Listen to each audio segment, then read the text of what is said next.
This is the We Spend Local Network podcast, a podcast dedicated to educating the community on the importance of shopping local.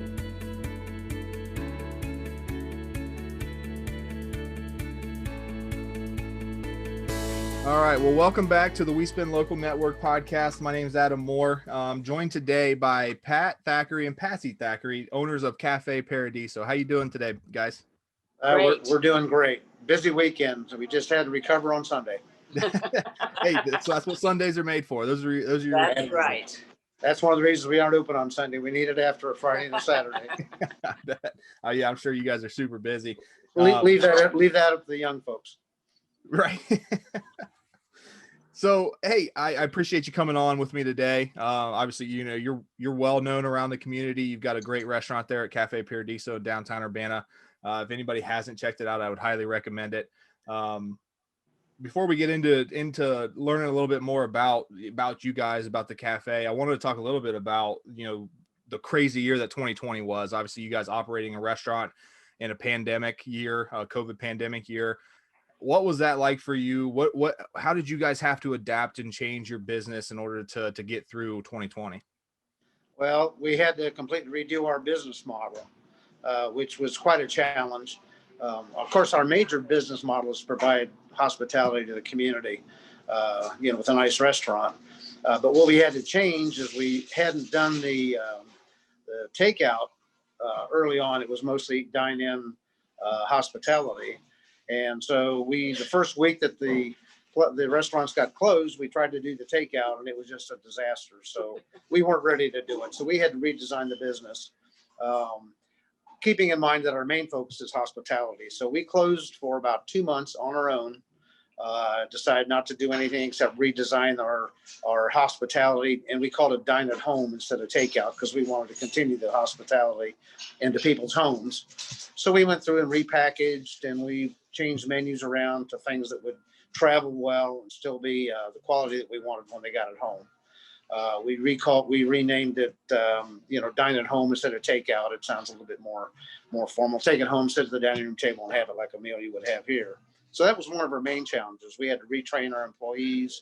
We had to repackage. We had to redo the menu. And when we did it and reopened, it was just absolutely crazy because it took off so fast that I don't know why we didn't do it 4 or 5 years ago, So it was actually a good thing. We were closed probably a total of maybe 3 months during the year, a couple of months. And then we had a couple of 2-week closings where somebody had been exposed or something we had to close. And at the end of the year, we still had the same amount of business, a little bit more than we did the year before, primarily because the dine at home picked up the difference. Oh, that's incredible. So, that really is truly amazing to hear that. Obviously you guys in 2020, you guys, we were kicking essentially. You grew we were kicking from 2019 numbers to 2020. And that's, to me, that's a sign of a strong business. We've talked a lot about on this podcast and outside of this podcast that 2020 was really the year to figure out what your business is made of. And obviously you were able to adapt and change your business on the fly, which I think is, that speaks highly of you as a business person. And obviously you got a great business there. And I think highly of it. I know a lot of the community does as well.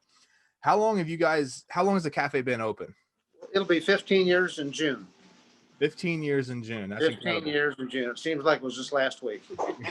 When you're having fun, it goes fast. That's right. That's great to hear.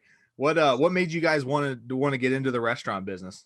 Well, we didn't. We were actually buying and selling real estate and renovating historic properties and so forth. And this building became available, and it had a full kitchen in it. And we just, instead of tearing the kitchen out and turning it into a retail space, we decided to get back in the food business. We were in the food business at the North Market in Columbus for a number of years. And then we had the Pepper Pot on South Main Street here for a while. When we closed the Pepper Pot up, we decided we were never going to go back into the food business again.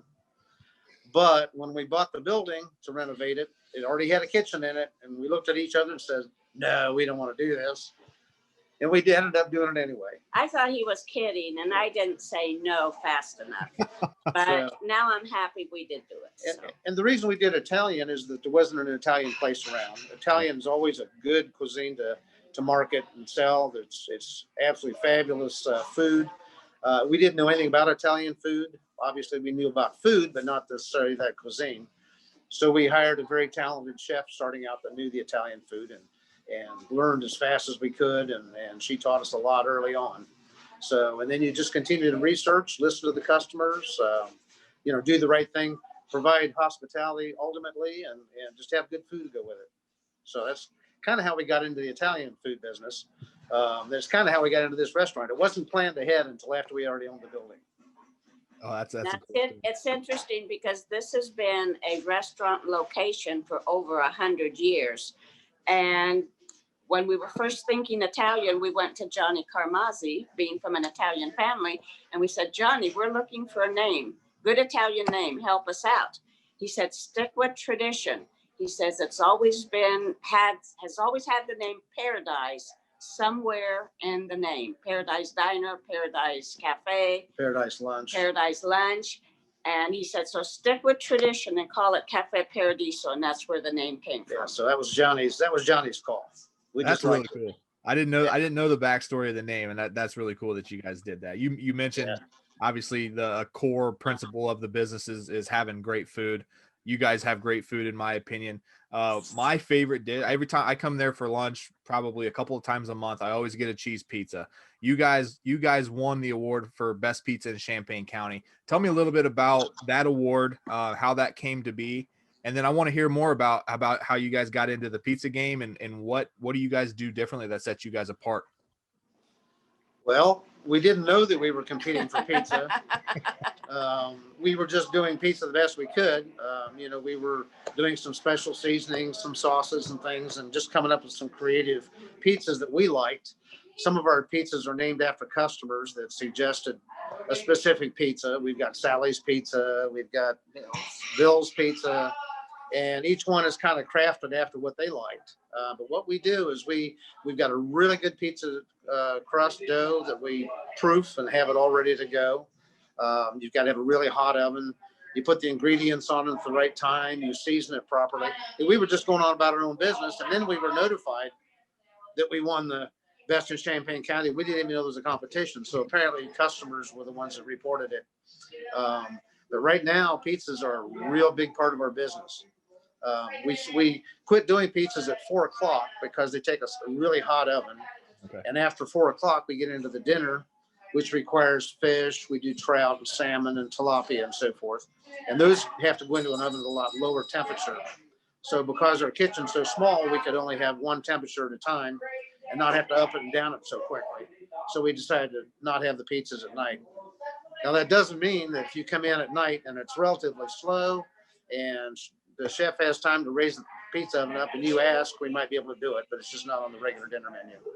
Okay, that makes sense. I'd always wondered why it was only available during lunch hours. That makes complete sense. So I appreciate you explaining that to me. Yeah, if we had 2 ovens, we could do it, but we don't have space for 2 ovens. Well, Valentine's Day is coming up, and right before we hopped on and started recording, I told you I thought this will be a great idea for you guys to promote the restaurant for Valentine's Day, and you told me, hey, we're already booked up, so it doesn't really matter if anybody hears this podcast and wants to come in for Valentine's Day because you guys are already booked full with reservations, which is I think speaks to the business. Now the thing is, Valentine's Day is on Sunday, and we're closed on Sunday. Saturday's booked, but we still have room for reservations on Friday, and we carry the same menu Friday and Saturday. So awesome. There you go. You heard it there. And we do special menus for Valentines. We do 4th of July. We do special menus for special events and so forth. So there's always something exciting and new. We do a different special every weekend. They're all a creation in the kitchen.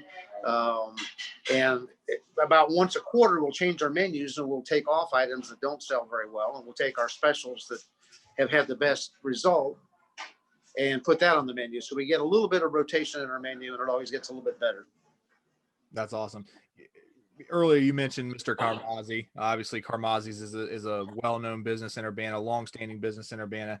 You guys own and operate that business now. We don't have to get into too much. I think that's a conversation on its own. We'll get into that maybe at a different time. But I wanted to talk a little bit about the business that or the property that you bought right next door to the cafe. Can you tell us a little bit about what the plans are for that space right next to you? Well, we put off buying that property for some time. You know, people kept saying, oh, you need to expand the restaurant. You need to expand the restaurant. Well, we like the size that we are now. And, you know, we didn't want to increase that. We think we're nice and small and quaint. But the opportunity came and the price came right to buy it. So we did purchase it. We completely renovating the first floor into a gourmet grocery store that's going to be called In Good Taste Market, which is going to be operated by Amy Forrest of Good Taste Catering out of Mechanicsburg. She's going to be moving in here probably in the next couple of weeks. We're also doing loft apartments on the second and third floor, and those should be done probably summer and then probably fall or winter for the second one. But we're really excited about the business next door because Amy's doing a lot of local. It's going to be all Ohio, mostly Champaign County and Central Ohio. She's going to do beers, wines, cheeses, meats. She does a lot of added value where she prepares meals. You can come in and pick up, take home, and heat up. But we'll get into that on another podcast, maybe with her. But I hate to speak in her place, but I'm really excited about it.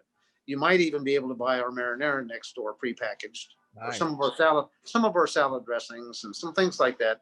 I won't let the cat out of the bag too much, but we're excited about having them next door.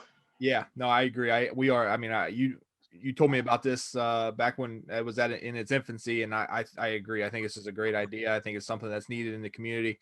I'm looking forward to it getting opened and having success, and I'm sure you are too. So Pat, tell me, what do you got? What are you and Patsy going to do for Valentine's Day? You guys celebrating? We're probably going to work. No, You're gonna work? Valentine's Day is I'll tell you- Sunday. you. We'll probably stay in bed till at least noon after a day like Saturday.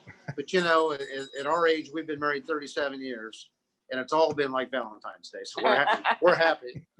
We don't need to pick a date out and do it again. So Yeah, all right. I love it. That's what I tell my wife. We'll probably sleep in someday. Well, you deserve it. I for all the hard work that you do downtown Urbana, you've certainly been an advocate for small businesses. That's something that we're super passionate about. So I appreciate all the efforts and all the work that you've done to kind of help build downtown Urbana. And I look forward to all the stuff you're going to do in the future. And if there's anything to help you out. And we appreciate you guys at Berry Digital too, because you've done an awesome job helping merchants out downtown. I know every website we've ever done and all that, you take care of that for us, and we really appreciate it. It's nice for us all to be rowing the boat the same way. Yeah, absolutely right. Absolutely right. And we agree. We appreciate your business. And if there's anything we can ever do to help you or anybody else in downtown Urbana, that's what we're here for. We Spend Local is dedicated to helping small businesses grow, get more awareness. And ultimately that's what we all want. The same things. We want to see Urbana and Champaign County as a thriving local community that we can all call home and raise our families in. So I appreciate your part in that and all of that. And I appreciate your time here today, joining me on the We Spend Local Network podcast. It's been great to have you on. Okay. Thanks, Adam. Appreciate it. Nice talking to you. You have a good day. You too. Thanks, guys. Bye.